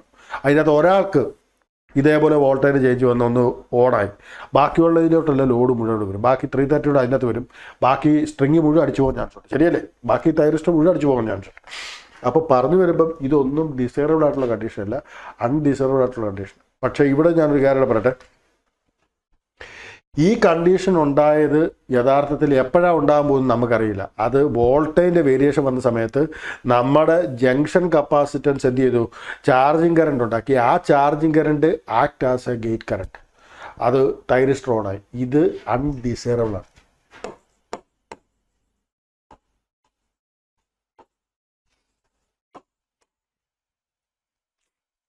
അങ്ങനെ അൺഡിസൈറബിൾ ആയിട്ടുള്ള ഈ ഒരു കണ്ടീഷൻ ഉണ്ടാകാൻ പാടില്ല. അതിന് നമ്മൾ എന്ത് ചെയ്തു, യഥാർത്ഥത്തിൽ പറഞ്ഞാൽ ഇങ്ങനെ ഒരു കപ്പാസിറ്റൻസ് വരുന്നതാണല്ലോ പ്രശ്നം. നമ്മൾ അതിന് എന്ത് ചെയ്യാൻ ചോദിച്ചാൽ, നമ്മുടെ തൈറസ്റ്റർ നെക്രോസ് ഒരു കപ്പാസിറ്റർ വെച്ചു, എന്നിട്ട് ബൈപ്പാസ് ചെയ്യും ഏതിനെ, ആ പെർട്ടുർബറൻസ് ഉണ്ടായിരുന്ന വോൾട്ടേജിന്. ചേഞ്ച് ഇൻ വോൾട്ടേജ് വന്നാൽ, ശരിയല്ലേ, ചേഞ്ച് ഇൻ വോൾട്ടേജ് വന്നാൽ കപ്പാസിറ്റർ എന്ത് ചെയ്യും, കപ്പാസിറ്റർ ശരിക്കും പറഞ്ഞാൽ അതിൻ്റെ അകത്തൂടെ കടത്തിവിടും. നമുക്കറിയാവുന്നൊരു കാര്യമുണ്ട് ഇവിടെ, അതും പറയേണ്ടത്, നമുക്ക് ആ ട്രാൻസിയൻ്റെ കേസ് പോലെ നമ്മളിവിടെ പറയുന്നൊരു കാര്യമുണ്ട്. ഡി സി വോൾട്ടേജ്, ഒരു ഡി സി വോൾട്ടേജ് ആണെങ്കിൽ യഥാർത്ഥത്തിൽ സംഭവിക്കുന്നത് വെച്ചാൽ, നമ്മളിപ്പോൾ ഉദാഹരണം പറയുകയാണെങ്കിൽ, ഇവിടെ ഇപ്പോൾ നമ്മൾ കൊടുത്തിരിക്കുന്നത്, ഇതിന് അക്രോസ് കൊടുത്തിരിക്കുന്നത് ഒരു 11 kV. ഈ 11 kV എന്ന് പറഞ്ഞ വോൾട്ടേജ് വരെ ഇത് ചാർജ് ആവും, എന്നിട്ട് ഇത് ഓപ്പൺ ആവും. അല്ലെങ്കിൽ നമ്മൾ വേറെ തരത്തിൽ പറഞ്ഞതെന്ന് പറയാം, നമ്മുടെ കപ്പാസിറ്റർ ഓപ്പൺ ആയിരിക്കും ആർക്ക് എതിരെ, ഡി സിക്കെതിരെ. അതിന് കാരണം എന്ന് വെച്ചാൽ, ഡി സി വോൾട്ടേജ് കൊടുക്കുന്ന സമയത്ത് അതിന് അക്രോസ് വരുന്ന വോൾട്ടേജ് എത്രയാണ്, അത്രയും ചാർജ് ആയിട്ട് അതങ്ങ് ഓപ്പൺ ആയിട്ടിരിക്കും. ഇനി അക്രോസ് വോൾട്ടേജ് വരുന്നില്ലെങ്കിൽ, വിത്തൗട്ട് വോൾട്ടേജ് അല്ലെങ്കിൽ അത് ഓപ്പൺ ആയി കിടക്കും. അപ്പോൾ ഡി സിക്ക് അവനെതിരാണ്, അത് പറയാറുണ്ട്. അപ്പം പക്ഷേ സംഭവം എന്ന് വെച്ചാൽ, ചേഞ്ച് ഇൻ വോൾട്ടേജ് ഉണ്ടായാൽ ഐ സി ഷോർട്ട് ചെയ്യാൻ, കപ്പാസിറ്റർ ഷോർട്ടായി തുടങ്ങും, അല്ലെങ്കിൽ അവൻ കറണ്ട് കടത്തി വിടാൻ തുടങ്ങുന്ന അർത്ഥം, ശരിയല്ലേ. അപ്പോൾ ഇവിടെയും അവിടെ പറഞ്ഞു വരുന്നത് വെച്ചാൽ, ഇവിടെ പെർട്ടുർബേഷൻ ഉണ്ടാകുന്ന സമയത്ത്, അല്ലെങ്കിൽ 11 kV ടു ഒരു 30 kV കിലോവാട്ട് ഒരു ചേഞ്ച് ഉണ്ടാകുന്ന സമയത്ത് ഇതങ്ങ് ബൈപ്പാസ് ചെയ്യും. ഈ പറയുന്ന തൈറിസ്റ്ററിനെ ടേൺ ഓൺ ചെയ്യാൻ സമ്മതിക്കില്ല. ക്ലിയറല്ലേ? അതിന് പറ്റുന്ന കപ്പാസിറ്റൻസ് ആ ബൈപ്പാസ് ചെയ്യാൻ കൊടുക്കുന്നിരിക്കട്ടെ, ഇത് ഓക്കെയാണ്. പക്ഷെ അവിടെ ഒരു പ്രശ്നം ഉണ്ടാകുന്നതെന്ന് പറയും, ഇത് ചെയ്യുന്നതിന് മുമ്പ് എന്ന് പറഞ്ഞാൽ, ബൈപ്പാസ് ചെയ്യുന്നതിന് മുമ്പ് ഇവൻ ഈ 11 kV വല്ലതും ചാർജ് ആവും, അതിന് ശേഷമേ അവൻ ബൈപ്പാസ് ചെയ്യും. ഇത് അതിൻ്റെ സ്വഭാവമാണ്. ഇത് യഥാർത്ഥത്തിൽ നമ്മൾ കൺട്രോൾ സിസ്റ്റം നമ്മൾ പഠിക്കുന്നുണ്ട്. എനിവേ, ഇപ്പം നമ്മൾ പറഞ്ഞു വരുമ്പോൾ ഈ കാര്യം ഓർത്ത് വെക്കുക. അപ്പോൾ അങ്ങനെയാണെങ്കിൽ അത് പറയുമ്പോൾ നമ്മൾ തന്നെ പറഞ്ഞറിയും, നമ്മുടെ ചാർജിങ് കപ്പാസിറ്ററിൻ്റെ പടമൊക്കെ ഇങ്ങനെ വരയ്ക്കുന്നത്, അവസാനം ഇവിടെ എത്തുന്നതായിട്ടൊക്കെ നമ്മൾ കൺട്രോൾ സിസ്റ്റം കണ്ട് ഓർമ്മയുണ്ട്. K × 1 - e⁻t/τ എന്നൊക്കെ പറഞ്ഞ് പഠിക്കുന്നുണ്ട്. എന്ന് പറഞ്ഞാൽ ആദ്യത്തെ ഒരു t/τ കഴിഞ്ഞ് 5 τ കഴിയുമ്പോൾ ഇത് ആ പറയുന്ന വോൾട്ടേജ് അറ്റൻഡ് ചെയ്തു. അത് കഴിയുമ്പോൾ കപ്പാസിറ്റൻസ് എന്താണ്, ഓപ്പൺ സർക്യൂട്ടാണ്. ഇതാണ് നമ്മളവിടെ ചർച്ച ചെയ്യാറ്. ഇത് നമ്മൾ കൺട്രോൾ സിസ്റ്റം പറയുന്നത്, അത് തന്നെയാണ് ഇവിടെയും ചർച്ച ചെയ്യുന്നത്. അപ്പോൾ ഈ ട്രാൻസിയൻ്റ് അവിടെ പഠിച്ചതൊന്നും ആവശ്യമില്ലെന്നല്ല, ഇവിടെ ആവശ്യമുണ്ട്, അതുകൊണ്ടായി പറഞ്ഞു വരുന്നത്. അപ്പോൾ യഥാർത്ഥത്തിൽ 11 kV വരെ ഇത് ചാർജായി. ഈ 11 kV വന്നിട്ട് ഇതങ്ങ് ഓപ്പൺ ആയിരിക്കും, ഇത് ഓപ്പൺ ആയിരിക്കും. ഇവിടെ പക്ഷേ 11 kV ചാർജ് ഇങ്ങനെ നിറഞ്ഞ് നിൽക്കുകയാണ്. ആ സമയത്താണ് എപ്പോഴും, അല്ലെങ്കിൽ ഏതെങ്കിലും ഒരു സമയത്ത് നമ്മൾ ഈ തൈറസ്റ്റിന് എന്ത് ചെയ്യും, ഷോർട്ട് ചെയ്യും. ആ സമയത്ത് ഈ കപ്പാസിറ്റർ ശരിക്കും ചാർജ് ചെയ്ത് 11 kV നിൽക്കുക, അവന് ഇതിക്കകത്തൂടെ കറണ്ട് കൊടുക്കും. തൈറിസ്റ്ററിന് ഓൾറെഡി ഒരു കറണ്ട് ഉണ്ട്, അത് അതിൻ്റെ എന്നാ പറയുന്നത്, ലോഡിങ് കറണ്ട് എന്ന് പറയാം. ഈ കറണ്ടോ, ഇതിൽ അക്രോസ് വല്ല റെസിസ്റ്റൻസ് വരുന്നുണ്ടോ, ഇല്ല, വളരെ ഹൈ കറണ്ട് ആയിരിക്കും. ഇത് 8ൻ്റെ പണി ആർക്ക് കൊടുക്കും, തൈറസ്റ്റിൻ്റെ അകത്തോട് ഒഴുകുന്ന ഒരു കറണ്ടിൻ്റെ ഒരു വാല്യൂ ഉണ്ട്. ഈ പറയുന്ന ഷോർട്ട് സർക്യൂട്ട് ഇതിന് അക്രോസ് വരുമ്പോൾ നമ്മൾ എന്ത് പറ്റും, തൈറിസ്റ്റർ വരെ അടിച്ചു പോകും. അപ്പോൾ അടുത്ത പ്രശ്നം വീണ്ടും വന്നു. നമ്മളിപ്പോൾ പറഞ്ഞു വരുന്ന എല്ലാം പ്രൊട്ടക്ഷൻ്റെ ബേസിസിലാണ്. അപ്പം നമ്മൾ പറഞ്ഞത് dV/dt പ്രൊട്ടക്ഷൻ്റെ പ്രശ്നം വന്നപ്പോൾ എന്ന് പറഞ്ഞാൽ, dV/dt പ്രൊട്ടക്ഷൻ വന്ന എന്തിനായിരുന്നു, ഇടയ്ക്കൊന്ന് തന്നെ ഇരുന്ന് അങ്ങ് ഓണാകുന്ന ഒരു പ്രശ്നം. ആർക്ക്, വോൾട്ടേജിൽ വേരിയേഷൻ വരുന്ന സമയത്ത് ഇവനൊരു തന്നെ ഓണാകുന്ന സ്വഭാവം ഉണ്ട് ആർക്ക്, തൈറിസ്റ്റർ. അത് നമ്മൾ ഒഴിവാക്കാൻ വേണ്ടി ജംഗ്ഷൻ കപ്പാസിറ്ററിന് അക്രോസ് ആയിട്ട് തന്നെ ഒരു ബൈപ്പാസിങ് കപ്പാസിറ്റർ കൊടുത്തു. ആ ബൈപ്പാസിങ് കപ്പാസിറ്റർ കൊടുത്തപ്പോൾ സംഭവം ഈ പറഞ്ഞ dV/dt പ്രൊട്ടക്ഷനൊക്കെ നടന്നു, നമ്മൾ പറഞ്ഞ dV/dt പ്രൊട്ടക്ഷനൊക്കെ നടന്നു. പക്ഷേ ആ സമയത്തുണ്ടാകുന്ന പ്രശ്നം എന്ന് ചോദിച്ചാൽ, അൺഡിസൈർഡ് ആയിട്ടുള്ള ഹൈ ചാർജിങ് കറണ്ട്, അല്ലെങ്കിൽ ഈ പറഞ്ഞ ഇതിൻ്റെ അകത്തെ കറണ്ട് ഓൺ ആകുന്ന സമയത്ത് ഇതിൻ്റെ അകത്ത് കൊടുക്കാൻ തുടങ്ങി. അത് പറ്റുന്ന പണിയേ അല്ല. അതുകൊണ്ട് അതിനെ ഒഴിവാക്കാൻ വേണ്ടി ഇതിൻ്റെ കൂടെ ആരോടെ കൊടുത്തു, ഒരു റെസിസ്റ്റൻസ് കൂടെ കൊടുത്തു. ആ റെസിസ്റ്റൻസ് വെച്ചതിൻ്റെ ബേസിൽ എന്ത് ചെയ്യാം, നമുക്ക് ഈ കറണ്ടിനെ വളരെ സപ്രസ് ചെയ്ത് വളരെ സ്മോൾ വാല്യൂയൊക്കെ എടുക്കാൻ പറ്റും. അത് ഈ പറയുന്ന ചാർജ് ചെയ്യുന്ന സമയത്തൊന്നും റെസിസ്റ്റൻസ് എതിർക്കില്ല, കാരണം ഓപ്പൺ ആയിരിക്കുമ്പോൾ റെസിസ്റ്റൻസിന് എഫക്റ്റ് ഇല്ല, അതുകൊണ്ട് അത് മൈൻഡ് ചെയ്യേണ്ട കാര്യമില്ല. അപ്പോൾ സംഭവിക്കുന്നത് എന്താണെന്ന് പറയാം, നമുക്ക് ഈ പറഞ്ഞ റെസിസ്റ്റൻസോട് വെച്ചിട്ട് നമുക്ക് എന്ത് ചെയ്യാം, ഈ പറഞ്ഞ കപ്പാസിറ്ററിന് dV/dt പ്രൊട്ടക്ഷൻ ചെയ്യാം. ഈ dV/dt പ്രൊട്ടക്ഷൻ ചെയ്യുന്ന ഈ പറഞ്ഞ തൈറിസ്റ്ററിന് അക്രോസ് ഒരു റെസിസ്റ്റൻസും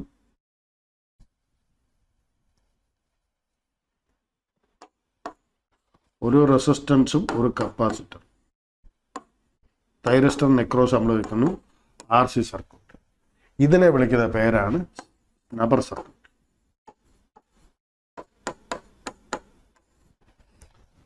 അപ്പോൾ സ്നബർ സർക്യൂട്ട് എന്താ ചോദിച്ചാൽ നമ്മൾ വ്യക്തമായിട്ട് പറയാവുന്ന കാര്യമുണ്ട്, dV/dt പ്രൊട്ടക്ഷന് വേണ്ടിയാണ്. എന്നാൽ ഇതിൻ്റെ കൂടെ ആരോടെ കാണിക്കാറുണ്ട്, സ്നബർ സർക്യൂട്ടിൽ തന്നെ നമ്മൾ ആരോടെ കാണിക്കും, ഇൻഡക്ടറിനോടെ കാണിക്കാറുണ്ട്. പക്ഷേ അതൊരിക്കലും സ്നബർ സർക്യൂട്ടിൽ വരുന്നതല്ല. സ്നബർ സർക്യൂട്ട് എന്ന് പറഞ്ഞാൽ എക്രോസ് ഈ പറഞ്ഞു വന്ന നമ്മുടെ തൈറിസ്റ്ററിന് എക്രോസ് RC സർക്യൂട്ട് വരുന്നതാണ് സ്നബർ സർക്യൂട്ട്. ഈ പറഞ്ഞ ഇൻഡക്ടർ സീരീസ് ആയിട്ട് വരുന്നതാണ് ശരിക്കും പറഞ്ഞാൽ അതെന്താണ് ഈ പറഞ്ഞു വന്ന സ്നബർ സർക്യൂട്ടിൽ, അല്ലെങ്കിൽ സ്നബർ സർക്യൂട്ട് വരുന്നതല്ല, അത് dI/dt പ്രൊട്ടക്ഷന് വേണ്ടിയാണ്. പക്ഷേ നമ്മൾ സ്നബർ സർക്യൂട്ട് വരയ്ക്കുന്ന സമയത്ത് ഇതുകൂടെ അങ്ങ് ചേർത്ത് വരയ്ക്കാറുണ്ട്. ഓക്കെ അല്ലേ? ഈ പറഞ്ഞു വന്ന ഇൻഡക്ടറോട് അതിൻ്റെ കൂടെ ചേർത്തങ്ങ് നമ്മൾ ഉപയോഗിക്കാറുണ്ട്. മനസ്സിലായി? അപ്പം നമ്മൾ പറഞ്ഞ RC സർക്യൂട്ട് വെച്ചു, അതിൻ്റെ കൂടെ തന്നെ ഇൻഡക്ടറോട് വെച്ചു. ഏതിൻ്റെ കേസിൽ?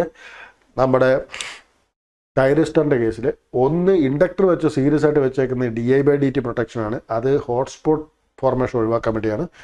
RC സർക്യൂട്ട് വെച്ചേക്കുന്നത് ശരിക്കും പറഞ്ഞ ഇതിനു വേണ്ടിയാണ്. ഈ പറഞ്ഞു വന്ന സ്നബർ സർക്യൂട്ട് വെച്ചിരിക്കുന്നത് dV/dt പ്രൊട്ടക്ഷനാണ്. dV/dt പ്രൊട്ടക്ഷനാണോ dI/dt പ്രൊട്ടക്ഷനാണോ സിവിയർ എന്ന് ചോദിച്ചാൽ ഡെഫിനറ്റ്ലി dI/dt പ്രൊട്ടക്ഷനാണ്. കാരണം dI/dt പ്രൊട്ടക്ഷൻ ചെയ്തില്ല എന്നുണ്ടെങ്കിൽ സർക്യൂട്ട് അല്ലെങ്കിൽ തൈറിസ്റ്റർ എന്ന് പറഞ്ഞ സാധനം അവിടെ ഉണ്ടാവില്ല. ഹോട്ട്സ്പോട്ട് ഫോർമേഷൻ ഉണ്ടായെന്ന് പറഞ്ഞ അർത്ഥം എന്താണെന്ന് ചോദിച്ചാൽ തൈറിസ്റ്റർ നശിച്ചെന്ന് തന്നെയാണ്. എന്നാൽ സ്നബർ സർക്യൂട്ട് ഉണ്ടായില്ലെങ്കിൽ, അല്ലെങ്കിൽ ഈ പറഞ്ഞ കേസിൽ എന്തേ സംഭവിക്കുന്നുള്ളൂ, അൺഡിസറബിൾ ആയിട്ട് ഈ പറഞ്ഞു വന്ന തൈറിസ്റ്റർ ഓൺ ആകും. അതും ഉണ്ടാകാൻ പാടില്ലാത്തതാണ്. പക്ഷേ സിവിയർ ഏതെന്ന് ചോദിച്ചാൽ dI/dt പ്രൊട്ടക്ഷൻ തന്നെയാണ്. ഇവിടെ വരെ ക്ലിയർ ആണെന്ന് വിശ്വസിക്കുന്നു. അപ്പം നമ്മളിന്ന് പറഞ്ഞ ടേൺ ഓൺ ടൈം പറഞ്ഞു, ടേൺ ഓഫ് ടൈം പറഞ്ഞു, അതിൻ്റെ കാര്യങ്ങളെല്ലാം ചർച്ച ചെയ്തു. ഇന്ന് അവസാനം നമ്മൾ പറഞ്ഞെന്താണ് നമ്മുടെ ഈ പറഞ്ഞ സ്നബർ സർക്യൂട്ട്. ഇവിടെ വരെ ക്ലിയർ അല്ലേ? ആർക്കെങ്കിലും എന്തെങ്കിലും സംശയം ഉണ്ടെന്ന് ചോദിക്കാം. അസിസ്റ്റന്റ് ഇൻസ്ട്രുമെന്റേഷൻകാർക്ക് ഈ പറഞ്ഞ ഇലക്ട്രിക്കൽ ക്ലാസ് പറ്റും. അവർക്ക് ഈ കഴിഞ്ഞ സിലബസ് വെച്ചിട്ടാണ് നമ്മുടെ സിലബസ് എല്ലാം നമ്മൾ ക്ലാസ് ഇപ്പോൾ പൊയ്ക്കൊണ്ടിരിക്കുന്നത്. അപ്പോൾ ഇപ്പം കഴിഞ്ഞ സിലബസ് വെച്ച് എന്തായാലും പവർ ഇലക്ട്രോണിക്സ് ഒക്കെ വേണം. പിന്നെ നിങ്ങളുടെ കേസിൽ ഇപ്പം പറയാലോ എന്തെങ്കിലും മാറ്റം ഈ വർഷം വരുന്നുണ്ടെന്നുള്ളത് നമുക്കറിയില്ല. അങ്ങനെ വന്നാൽ നമുക്ക് ക്ലാസ് ആ രീതിയിലേക്ക് മാറ്റാം. കേട്ടോ സൈറ? ഇപ്പം ഏതായാലും ഇത് നമ്മൾ ഇങ്ങനെ തന്നെ പോവുകയാണ്. കേട്ടോ? എന്തെങ്കിലും സംശയമുണ്ടോ?